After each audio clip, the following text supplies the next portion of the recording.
Okay, have you ever used any kind of technology like computers, calculators, No, anything? no such type of trends is completely nil in Nepal.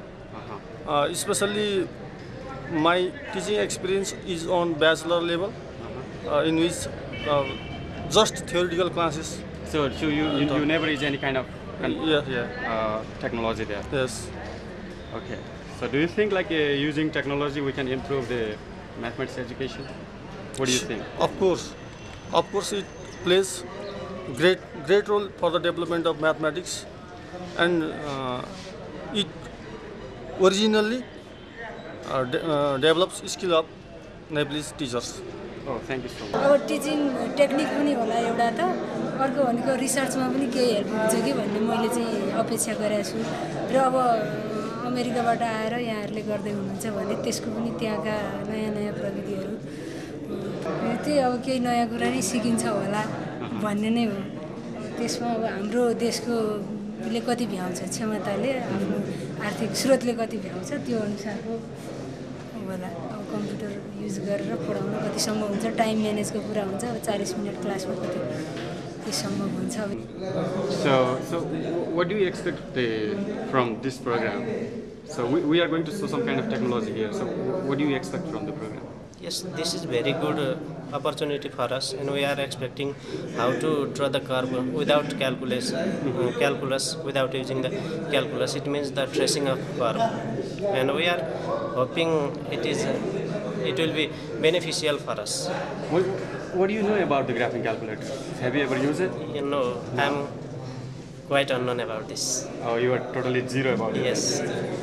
ANMA हैन तपाईको अनमा र चाहिँ के रे math सेन्टरको बीचमा एउटा चाहिँ संयुक्त रूपमा एउटा प्रोग्राम चलाइसकेपछि हामीले वास्तविक रूपमा चाहिँ के रे अमेरिकातिर के भइरहेको छ र हामीले खोजेको के कुराहरू हो त्यसको चाहिँ के रे हामी तुलना पनि गर्न सक्छौं सम्भवतः मलाई के लाग्छ भन्दाखेरि यहाँ चाहिँ जुन गरेको कुरा पनि त्यहाँसँग धेरै कुराहरू मिल्छ भन्ने नै लाग्छ टिचिङमा चाहिँ हाम्रो विद्यार्थी निकै राम्रा हाम्रो प्रोडक्ट निकै राम्रो तर जब रिसर्चको कुरा आउँछ त्यसपछि अब अन्तर्राष्ट्रिय क्षेत्रमा पनि त्यति धेरै गर्न नसकिरहेको अवस्था हो कि भन्ने सुनिन्छ नि त मलाई कस्तो छ भन्दाखेरि अब उले गराउँदै नगराएको कुरामा चाहिँ के रे त्यहाँ प्रोडक्ट खोज्नु चाहिँ त्यति ठीक होइन तर चाहिँ के भन्दाखेरि यो स्टाइलबाट चाहिँ उलाई जुन रिसर्च गराउनेतिर हामीले ढकेल्यो भने मलाई लाग्छ अब गर्न सक्छ भन्ने कुरा देखाइरहेको छ जस्तो मलाई फिल छ मलाई धेरै खुसी लागेको छ आज पक्कै पनि यसले राम्रो नयाँ टेक्नोलोजी युज गरेर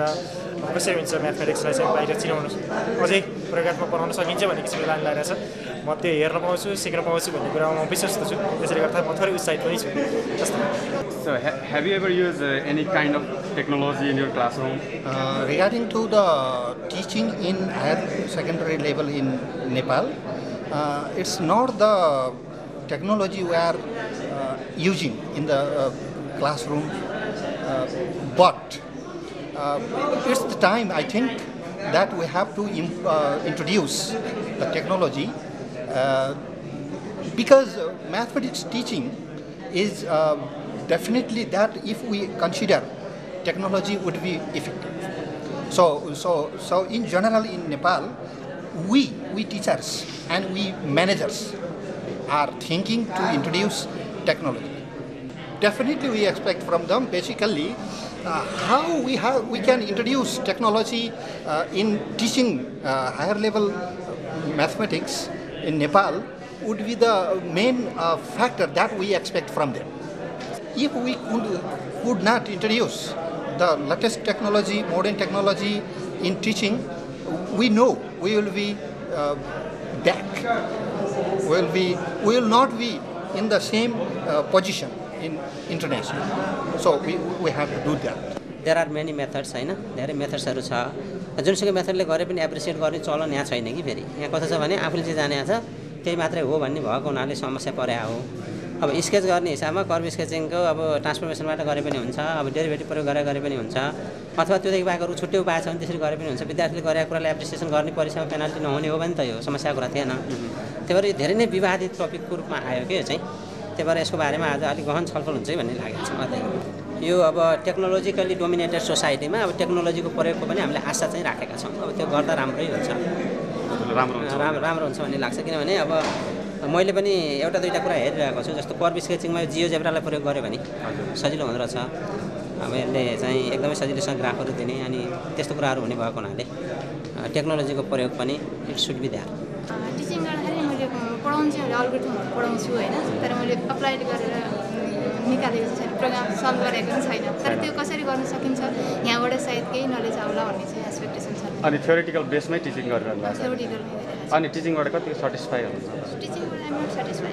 जबसम्म यो अप्लाइड चिज मैले जान्दिनँ तबसम्म म सेटिस्फाई छैन, थ्योरीबाट चाहिँ सेटिस्फाई छैन। भनेपछि तपाईँलाई आफूले पढाएको कुरो कहाँ प्रयोग भइरहेछ भन्ने कुराको केही ज्ञान छैन? त्यति धेरै छैन।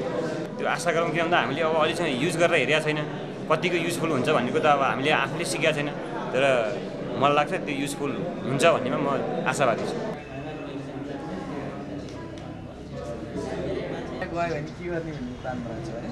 बाइ द वे अब स्क्रिप्ट नहोला केही नहोला, जाहिर नपाएला के चट्ट साह्रै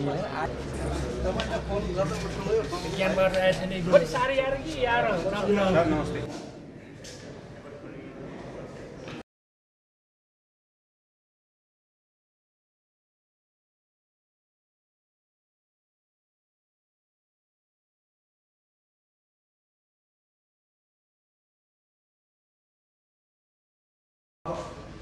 म 40 सालदेखि रिटायर भएको, अहिले 68 भयो। 28 वर्षसम्म म म्याथमेटिक्स नै काम गरिरहेको छु। मेरो क्षेत्र चाहिँ नेपाल र नेपाली हो। यसले चाहिँ वर्गको आकार लिएको छ। समात्ने ठाउँमा गणित, एउटा ब्रान्च चाहिँ नेपाललाई, अर्को ब्रान्च चाहिँ नेपालीलाई।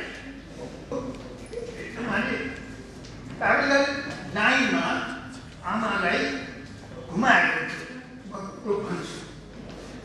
कति बस्ने लेखेको गुनासो सुन्छ आमाको, स्वच्छ छोरो एकछिन पुर्याउन उनको धोको।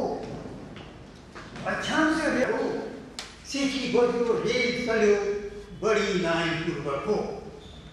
त्यो नेपाल नै म्यापबाट बाहिर ग्रुपबाट बाहिर आएर मैले रेलको बिचमा राखेको छु। प्रकाशमणि बज्राचार्यज्यूलाई आफ्नो मन्तव्यका लागि अनुरोध गर्दछु। अर्को यो +2 मा चाहिँ कर्भ स्केचिङ राखेर त्यसको रिजोनेन्स चाहिँ अमेरिकासम्म पुगेको देखेर चाहिँ एक किसिमले खुसी नै लाग्यो होइन। त्यसको चाहिँ इम्पोर्टेन्स चाहिँ किन पहिले चाहिँ अब हाम्रो यहाँ चाहिँ त्यति खास चाहिँ ध्यान दिएको थिएन। अब अहिले चाहिँ +2 मा इन्क्लुड भएपछि त पढ्ने पढाउने एक किसिमले बाध्य नै भयो र अनि त्यसको चाहिँ इफेक्ट चाहिँ भनौँ इन्फ्लुएन्स चाहिँ अमेरिकासम्म पनि पुग्यो र त्यहाँदेखि उहाँहरूले चाहिँ आउँदै हुनुहुन्छ। त्यस कारण चाहिँ फेरि पनि उहाँलाई धन्यवाद दिँदै म यति भन्दै यहीँ टुङ्ग्याउन चाहन्छु। प्रोफेसर होमनाथ भट्टराईज्यूलाई सार्वजनिक मन्तव्यका लागि हार्दिक अनुरोध। म्याथमेटिक्स भन्दा अझ फिजिक्सको कुरा गर्ने हो भने त त्यहाँ नेपालीको पपुलेसन कति भइसक्यो होला। यो जुन ट्रेन्ड हो हाम्रो देशको निम्ति त त्यति राम्रो ट्रेन्ड त होइन, तर चाहिँ यो भइरहेछ। पढ्न त जानुपर्छ, तर पढेपछि फर्केर आएर कमसेकम हामीले अमेरिकनलाई बोलाएर यहाँ अगाडि बढाउन सक्दैनौँ।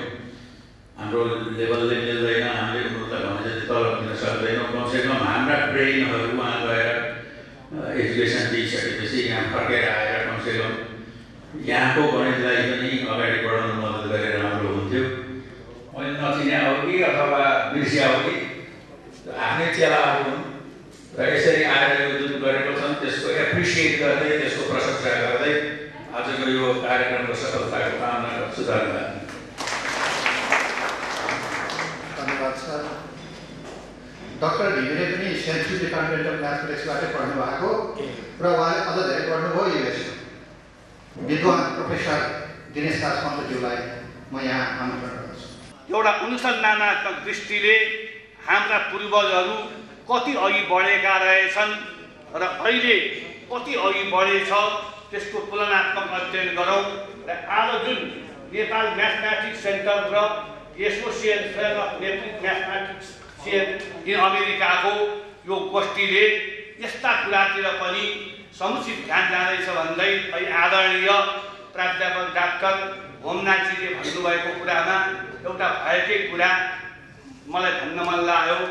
अहिले उहाँले मैले जहाँसम्म बुझेसम्म जुनसुकै उसले गरे पनि आफ्नो ढङ्गले त्यसको रिजल्ट निकालेर भरि नम्बर काटिदिने चलन छ भनेर भन्नुभयो। त्यसैले मैले एउटा पुरानो कुरा सम्झेँ, यहाँहरूले सुन्नुभएकै हो, वर्गम वर्गपदम धनम घनपदम सन्त्यज्येत गण्यते भनेर कसैले पनि घनमूलबाट त्रैराशिक आउन सक्दैन भनेकोमा त्रैराशिकबाट घनमूल ल्याउने पद्धति जुन उसले गोपाल पाण्डेले निकालेकोमा उनकै छोरा नूर दत्त पाण्डेले उनले गोर्खा बीजगणित शिक्षा भनेर बीजगणितको पुस्तक पनि निकालेका छन्। उनले परीक्षामा आफ्नो बाबुले गरेको पद्धति नगरेर काटेर फाइल गरेकोमा छोराले श्री चन्द्र शमशेरलाई हुजुर गर्न पुग्दा पण्डितहरूलाई राखेर गर्दा हिसाब मिलेको छ भने नम्बर दिन मिल्छ भनेको कुरा पनि मलाई सम्झना आयो र यसको महनीय मेरो टुटेफुटेका दुई शब्द सभ्य सभासदहरूले सुनिदिनु भएकोमा गर्दै बिदा हुन्छु। धन्यवाद। काउन्सिल अफ म्याथमेटिक्स एजुकेसनका सभापति प्रोफेसर मदनमान श्रेष्ठज्यूको मन्तव्यको अपेक्षा गर्छु। यस सम्बन्धमा +2मा कर स्केचिङ करिकुलममा पछि +2का शिक्षकहरूलाई साँच्चै यो पढाउनको लागि उपत्यकाभन्दा ठुलो समस्याकै रूप भएपछि हो। अनि त्यस डाक्टर प्रकाश मुनि भट्टाचार्यले त्यो कोर्स तालिमको लागि कोर्स चाहिँ डेभलप गर्नुभयो। करिब त्यो कोर्स चाहिँ करिब 3 दिनको चाहिँ लागि 5 या 15 घन्टाको भनौँ न 14-15 घन्टाको उहाँले चाहिँ कोर्स चाहिँ तयार गर्नुभयो र हामीले आन्माका जनरल सेक्रेटरी दीपक बसाललाई आन्माको बारेमा प्रकाश पारिदिन हुनका लागि अनुरोध गर्दछु। हामीले पोहोर साल 2010 को मेमा हाम्रो दुर्गा जयन्तीको अध्यक्षतामा चाहिँ एउटा एडा कमिटी बनाएका थियौँ अनि त्यसपछि त्यो एडा कमिटीले अहिले एउटा फुल फेजको कमिटी बनाएका छौँ। तर त्यो कमिटीले नेपालमा र अमेरिकामा गणितको अनुसन्धानमा र टिचिङमा अब शिक्षण प्रविधिहरूमा चाहिँ केही सुधार ल्याउन सकिन्छ कि भनेर काम गर्ने प्रयास गरिरहेका छौँ। हामीलाई किन टुल्स चाहिन्छ, म्याथमेटिकल फर्मुला किन चाहिन्छ भनेर उसले त्यहाँबाट त्यो ग्रास गर्ने त्यो खाले टेक्नोलोजीबाट पढाइ गर्दाखेरि मैले त्यो दुईवटा शिक्षण विधि देखिसकेपछि यो लाग्यो कि हाम्रो शिक्षण विधि भनेको हाम्रो शिक्षण प्रणाली भनेको यो अघिल्लो समयको प्रणाली हो जुनमा चाहिँ हामीले रेडियस दिन्छौँ, डायमिटर दिन्छौँ, अनि त्यसपछि 2πr दिन्छौँ, πr² दिन्छौँ, तर त्यसले के गर्दैछ भनेर हामी भन्दैनौँ। भनेपछि त्यसले स्टुडेन्टलाई इङ्गेजिङ गराउन सक्दैन। The Inspire is the graphing calculator that is newer than an 84 Plus. This one is a 3.0. It's in the old case. It's so new. The Inspire CX is so new. I haven't gotten mine yet. They keep telling me it's coming in the mail. And I'm asking you to take an honest look at the features of these to make a determination whether you feel it would improve your teaching and your students' learning.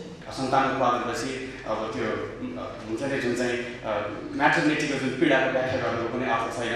आज हामीले जुन कार्यक्रम गर्न सकेका छौँ यदि productive भयो भने वास्तवमै नेपाली म्याथमेटिक्स कम्युनिटीलाई ठुलै फाइदा पुग्नेछ भन्ने हामीले विश्वास गरेका छौँ। हुन त मसँग भन्नुपर्ने कुराहरू धेरै नै छन्, तर म यही कुरा गरेर यहाँ तपाईँहरूलाई अझै गर्न चाहन्न, किनकि हामीसँग हाम्रो वास्तविक प्रोग्राम बाँकी नै छ। यो त एउटा किसिमको यो के भन्नुभएपछि फिल्म अगाडिको एउटा हुन्छ नि त्यही दृश्य हो योमा चाहिँ। यसको बारेमा चाहिँ तपाईँहरू पनि सिरियसली लिएर तपाईँहरूको संस्थालाई जानकारी गराउनु न र विशेष गरेर ग्रेजुएट सेकेन्ड इयरमा पढ्ने विद्यार्थी जति हुनुहुन्छ तपाईँहरूलाई चाहिँ आउनुहोस् भनेर जुन किसिमको हामीले यो अनुरोध गरेका छौँ किनकि भोलि तपाईँ बजारमा जाने प्रडक्ट हो र हामीले यो देखेका छौँ कि यङ जेनेरेसनमा त्यो किसिमको जुन मोटिभेसन छ त्यो मोटिभेसन हामीले ओल्ड जेनेरेसनमा पाउन सकेका छैनौँ। त्यस कारणले हामी तपाईँहरूलाई मोबिलाइज गर्न चाहन्छौँ। म पनि यङ छु, त्यस कारणले यङसँगै काम गर्न सजिलो हुन्छ जस्तो मलाई लाग्छ। त्यस कारणले तपाईँहरू अब चाहिँ बजारमा त्यसरी आउनुहोस् ताकि हामी अब यो प्रोजेक्टलाई ल्याएर तपाईँ हामीबाट इम्प्लिमेन्ट गर्न सक्छौँ किनकि हामीसँग त्यो उत्साह प्रेरणा जाँगर जोस सबै कुरा छ। आज हामी चाहिँ आइफोन बोकेर हिँड्छौँ, आइफोनमा चाहिँ म्याथमेटिक्सका एप्लिकेसनहरू टङ्गन हुन्छ। ती एप्लिकेसनहरू हाम्रो स्टुडेन्टले सिकाउन सक्यौँ भने भोलि बिहान हामीले सोचेको नयाँ नेपाल साँच्चै बन्छ होला जस्तो मलाई लाग्छ। कुरा धेरै छ तर छोटकरीमा यिनै जति गरे पनि कुरा सकिँदैन। त्यसैले यहाँको एटेन्सनको लागि धेरै धेरै धन्यवाद दिँदै म यहाँबाट हुन्छु। धन्यवाद। आयोजना गरिरहेको छ त्यस्तै यो संयुक्त कार्यक्रम हो र यसको अर्को आयोजन नेपाल म्याथमेटिक्स सेन्टर पनि लगभग 1 वर्ष अगाडि स्थापित भएको हो। गत माघ 23 गते 2067 साल माघ 23 गते यसको स्थापना गरिएको हो र यो सेन्टरको सभापतित्व प्रोफेसर राममान श्रेष्ठले गरिरहनु भएको छ र यसको बारेमा बताइदिन हुनका लागि म प्रोफेसर सिपी पुरेवाजीलाई हार्दिक अनुरोध गर्दछु। म्याथमेटिक्स किन पढ्ने के गर्ने भन्ने कुराहरूको सबैको जवाब यसले दियोस्। यसलाई चाहिँ एउटा आस्क क्वेरी होला, कुनै पनि प्रश्न होला, कुनै एउटा चाहिँ यसको चाहिँ उद्देश्य छ। एउटा हामी यसको लागि इमेल यसको छ, त्यसमा जहाँबाट जस्तो खालको प्रश्न आउँछ भने हामी सम्बन्धित एक्सपर्ट